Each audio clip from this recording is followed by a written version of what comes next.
Hello বন্ধুরা, আসসালামু আলাইকুম। Back to my channel. আজকে আবার চলে এসেছি নতুন একটি রেসিপি নিয়ে। আজকে হচ্ছে ছোলার ডালের হালুয়া। আজকে কিন্তু এটা শবে বরাতের স্পেশাল হালুয়া।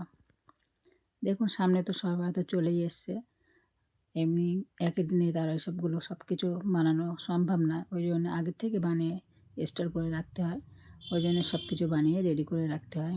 দেখুন, আমি 300 গ্রাম ছোলার ডাল নিয়েছি। ছোলার ডালটা ভিজিয়ে রেখেছি পুরো 6 ঘন্টা, সারা রাত ধরেই ভিজিয়ে রেখেছি। তারপরে আমি সকালে এটা বার করেছি। তারপরে এটা দেখুন ভালো করে পরিষ্কার করে ধুয়ে নিয়ে একটি হাঁড়ির মধ্যে দিয়ে দিচ্ছি। একটি পাত্রের মধ্যে দিয়ে আমি পুরো পানিটা ধরিয়ে, পুরো পরিষ্কার পানি দিয়ে ধুয়ে 2-3 বার করে পানিটা ঝরিয়ে তারপরে আমি এর মধ্যে দিয়েছি। দেখুন, তারপরে ডাল অনুযায়ী আমি দুধটা দিয়ে দিয়েছি। দুধটা দিয়ে আমি সিদ্ধ করতে বসে দেব।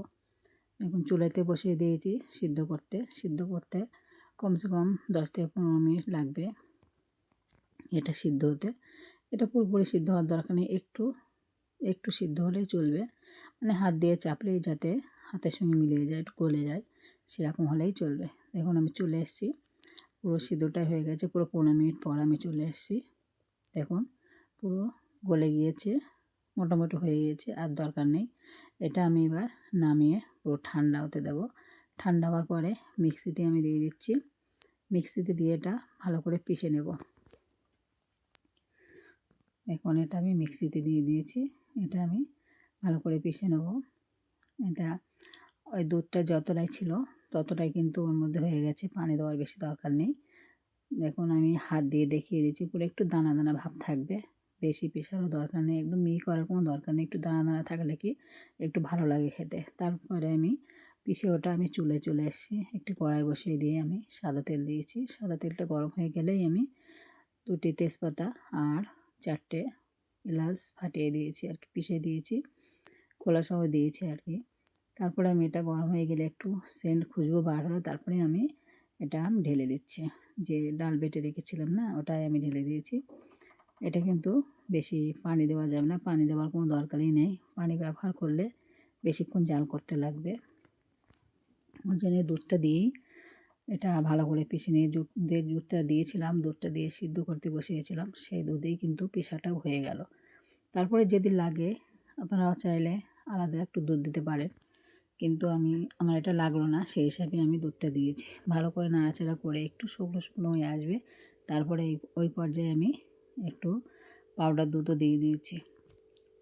পাউডার দুধটা দিলে কি টেস্টটা আরও বেশি ভালো হয়, ওই জন্য পাউডারটা দিয়ে আমি ভালো করে নাড়াচাড়া দিচ্ছি। দেখুন, এই ছোলার ডালের হালুয়া বানাতে কিন্তু বহুত সময় লেগে যায়। আমার তো পুরোপুরি 40 মিনিট লেগে গিয়েছে। হাত কিন্তু ব্যথা হয়ে যায়, হাত নাড়াচাড়া দিতে হবে নাহলে এটা লেগে যেতে পারে। তারপরে আমি 2 থেকে 3 চামচের মতো, 3 চামচ আমি ঘি দিয়ে দিয়েছি। এটা কিন্তু দেশি ঘি, ঘিটা দিলে কিন্তু সেন্টটা খুব সুন্দর বাড়ায়, আর খেতেও কিন্তু দারুণ সুন্দর লাগে, টেস্টটাও কিন্তু খুব সুন্দর লাগে। ঘিটা অবশ্যই, হালুয়া মানে ঘিটা দেওয়া অবশ্যই দরকার, ঘিটা দিতেই হবে। একটু যদি আরও বেশি ঘি দেওয়া হয় আরও ভালো লাগে, কিন্তু আমি সাদা তেল দিয়ে ভেজে নিয়েছি, সেই জন্য আমি এটা ঘিটা দিয়েছি অল্প করে। ঘিটা দিয়ে তারপরে আমি আর একটু নাড়াচাড়া দিয়ে তার এই পর্যায়ে আমি চিনিটা দিয়ে দিয়েছি। চিনি দিয়েছি আর অল্প একটু নুন দিয়েছি। নুন যেহেতু অনেকেই খায় না, একটু মিষ্টি হালুয়াতে অনেকেই নুন দেয় না, কিন্তু আমার এটা নুন না দিলে কিন্তু একটু ভালো লাগে না, ওই জন্য একটু হালকা করে নুন দিতে হয়, ওই জন্য নুনটাও দিয়েছি আমি। নুন দিয়ে ভালো করে নাড়াচাড়া দিয়ে আমি এটা শুকনো করে নেব, কারণ এটা দেখুন চিনি পানিটা ছেড়ে দিয়েছে, ওর জন্য আর একটু নরম হয়ে গেছে। তারপরে আস্তে আস্তে এটা অনবরত নাড়াচাড়া করতে হবে। পুরো নাড়াচাড়া করতে পুরো 40 মিনিট পর্যন্ত আমার লেগে গিয়েছে এটা বানাতে গিয়ে। এটা পুরো নাড়াচাড়া করতে হবে, নাড়াচাড়া করতেই হবে, কারণ এটা যদি নাড়াচাড়া বন্ধ করো তাহলে কিন্তু পুরো ধরে লেগে যেতে পারে, আর ভালো লাগবে না খেতে, পোড়া পোড়া গন্ধ বাড়াবে, কিন্তু খেতে ভালো লাগবে না। ওই পর্যায়ে আমি পুরো তেজপাতাগুলো আমি ফেলে দিয়েছি। দেখুন, আমি হাতের সাহায্যে দেখিয়ে দিচ্ছি আমার কি করে রেডি হয়ে গেছে। হাত দিয়ে যখন এরকম গোল পাকিয়ে নেবে তখন মনে করবে, এটা হাতে না লাগলে মনে করবে যে এটা পুরো রেডি হয়ে গেছে, তার মানে পারফেক্ট তৈরি হয়ে গেছে। দেখুন, কড়া থেকেও ছাড়িয়ে আসছে। তারপরে আমি একটি বাসন নিয়েছি, ওর মধ্যে অল্প একটু ঘি দিয়ে আমি ব্রাশ করে নেব, সব ভিতরটাই আমি ব্রাশ করে নেব, চারি সাইডটা আমি সব কিছু ব্রাশ করে নিয়ে এর মধ্যেই আমি ঢেলে দেব। আপনারা অবশ্যই বাড়িতে এটা ট্রাই করে দেখবেন। এটা শবে বরাতের স্পেশাল একটি হালুয়া। আপনারা চাইলে এমনিও বানিয়ে রাখতে পারেন। এটা বানিয়ে কিন্তু সংগ্রহ করে রাখলে কিন্তু ফ্রিজের মধ্যে রাখলে পুরো 3 মাস ধরে রেখে দেওয়া যাবে, খাওয়া যাবে রেখে। আর এমনি নর্মাল রাখলে তো 3-4 দিন মতো খাওয়া যাবে, 3-4 দিন পর খাওয়া যাবে। শবে বরাতে বেশি দিন নেই, ওই জন্য আমি তার আগে এটা বানিয়ে নিচ্ছি। একদিনে তো সব করা সম্ভব নয়, ওই জন্যে আগের থেকে এগুলো বানিয়ে রেখে দেওয়াই ভালো। একদিনে তো সব কিছু হয় না, কিন্তু এটা কিন্তু খুব সুন্দর লাগে খেতে, দারুণ টেস্ট। আপনারা অবশ্যই বাড়িতে এটা বানাবেন। দেখুন তার ওপর দিয়ে আমি একটু কাঠবাদাম কুচি করে নিয়েছি, কাঠবাদামটা আমি ওপর থেকে দিয়ে দিচ্ছি। এটা কিন্তু একটু এটা দিয়ে তারপর কাঠবাদাম দিয়ে আমি একটু হাতা দিয়ে চেপে চেপে দিচ্ছি, যাতে এর মধ্যে বসে যায়, ওই জন্য এটা চেপে চেপে দিয়ে বসিয়ে দিচ্ছি। বসিয়ে দিয়ে এটা পুরো রেডি করে নেব। তারপর আমি এটা চেপে বসিয়ে দিয়ে 10 থেকে 15 মিনিটের জন্য একটু ঠান্ডা হতে দেবো। একেবারে ঠান্ডা হওয়ার দরকার নেই, একটু ঠান্ডা হলেই হবে। দেখুন 10 থেকে 15 মিনিট পর আবার ফিরে এসেছি। আমি চাকুর সাহায্যে আমি এটা পিস করে নেব।